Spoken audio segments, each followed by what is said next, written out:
The Care Quality Commission, Quango, set up to monitor health provision in England, says that a third of all care home inspections result in failure. But that doesn't mean any of them get shut down. That means systematic mental and physical abuse and poor living conditions are all a sad reality for the elderly and disabled.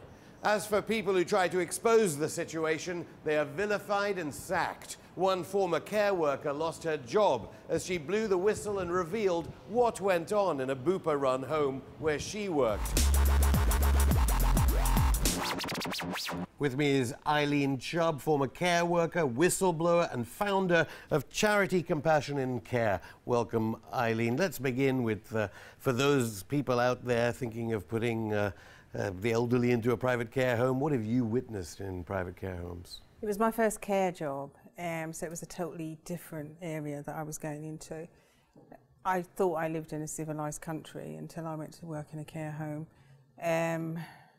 The abuse was horrific. I think the most shocking thing was so many people said it was all right, and when it clearly wasn't all right. The Care Quality Commission themselves say neglect has soared 43% in 2013. Inspectors issuing nearly 100 warning notices in 2012.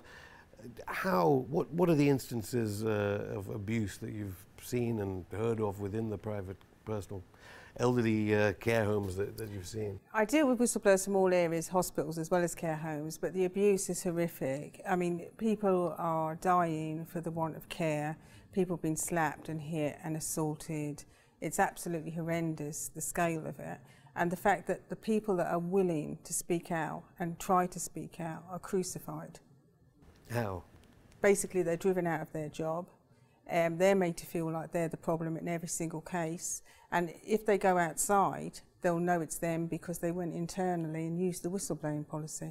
Now, these nursing homes make a lot of profits. I know Blackstone, US private equity firm, £600 million, 85% of private care homes are in this sort of state. It's profit driven. I mean, profit is at the heart of it. I mean, I worked for a company where the staff were on a minimum wage and we used to have a whip round to buy the residents food because the multi-billion-pound company we worked for sent in a tin of baked beans quite often.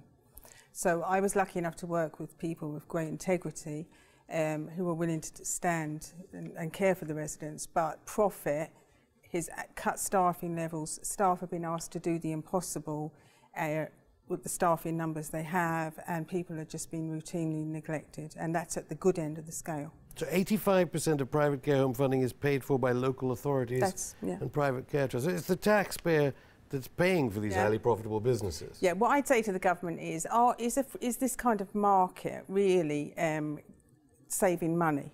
Are local authorities really saving money by contracting out their care homes and their care places to the private sector? Because it's not value for money if the care is not being provided in return for that money.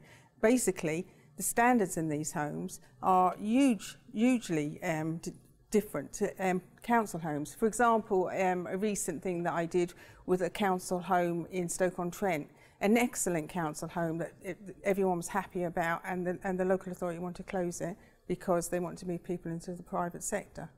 And we did manage to delay that closing by going out and inspecting the private sector that people were given the choice to move to, and it was horrendous. Do you think people have an idea that nationalised healthcare is bad? Bupa rubbing their hands together. You worked at a Bupa. I worked for Bupa, and that not-for-profit thing is rubbish when the profit is divided, not between shareholders, but on a board of people that are given huge bonuses. You cannot, I never had an opinion about this when I started, but I've seen the price of privatisation in care homes, and it's profit-driven. Everything is run on profit, 70 pence a day for food. For people that are paying up to £1,000 a week for their care. I mean, you know, if you went to a 5-star hotel, you'd get a lot more in return for that for £1,000 a week. The thing is, these homes are beyond the law. They are not inspected properly, and when concerns are raised, they are ignored. And what's heartbreaking for me is when people risk their livelihoods to raise these concerns and they're not acted on. It's absolutely disgusting. And the kinds of concerns, unexplained injuries, broken call bells, pensioners forced to sleep in rooms in winter, unreported allegations of abuse, medication given at the wrong time. That's not the good end of the scale. At the bad end of the scale, people being physically assaulted, being emotionally tortured.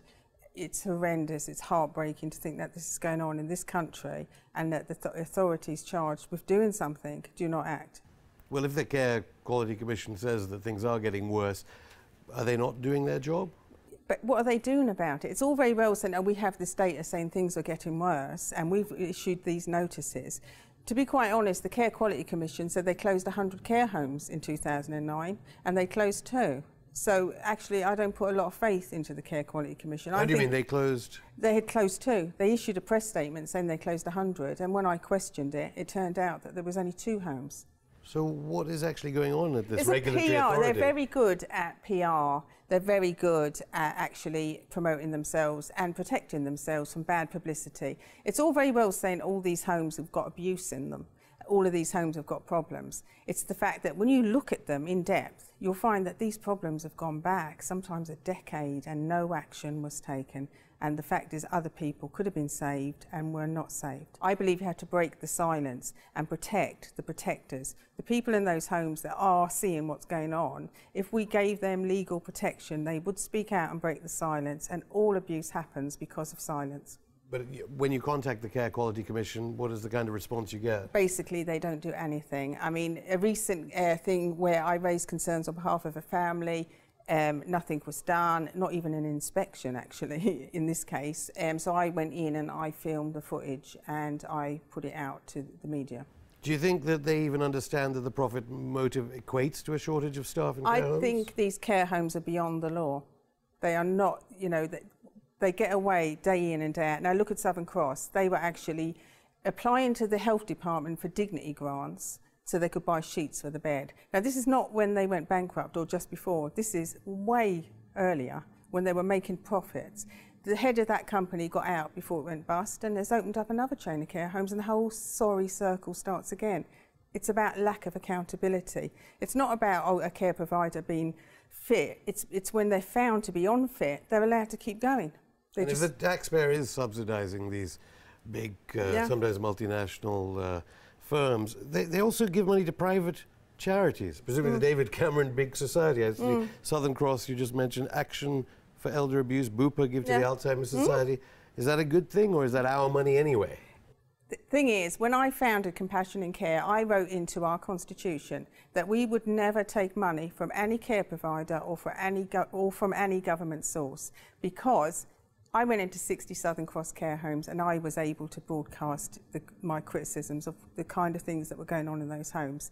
The other charities were not, because they were in the pay of Southern Cross in donations and they were reliant on those donations. I served the people in those homes and nobody else, and that's why we're the only charity that does this, and that's why we're free. And basically it's why we're radical. I don't believe in sitting behind a desk. I believe you've got to get out there and look at these places, listen to what people are telling you, open your eyes and do something about it. Well, Labour, Liberal Democrat and Tory all forging forward with the private idea of healthcare and certainly healthcare for the elderly. Are you getting much traction with them, with the Health Secretary at the moment? Privatisation does not work in healthcare, because what happens is you can privatise another sector.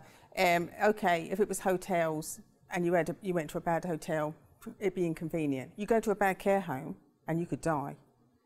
You cannot have profit in healthcare. It does not work. And I've seen the cost of it in human suffering, and it is horrendous. And it's not, you know, we're very good at telling other countries they should do something about their human rights abuses. Why don't we do something here about the human rights abuses that are happening under our own noses? Do you think the big companies lobby the politicians? Oh my God, yeah. There's people from Bupa and Southern Cross that were sitting in the House of Lords. How will they change the law? Big companies run this country, not politicians. And the bigger the companies, the worse they get away with. They're beyond the law, and I've seen that firsthand. In terms of legislation, one piece of hope on the horizon. I understand one MP wants to raise this in Parliament. Charlotte Leslie MP has read my appeal to Parliament, to the government, to bring in legislation to protect all whistleblowers. especially care homes is, you know, at the heart of this, but it's for all whistleblowers, not just in the care sector, because the problems that I'm seeing apply across the board to every whistleblower. If you blow the whistle in this country, you are basically, your life is ruined. You lose your home, you lose your job, and not only that, the blacklisting is a massive problem. People can't get further work because as soon as you say whistleblower, you may as well say that you're a paedophile. Eileen Chubb, thank you. Thank you.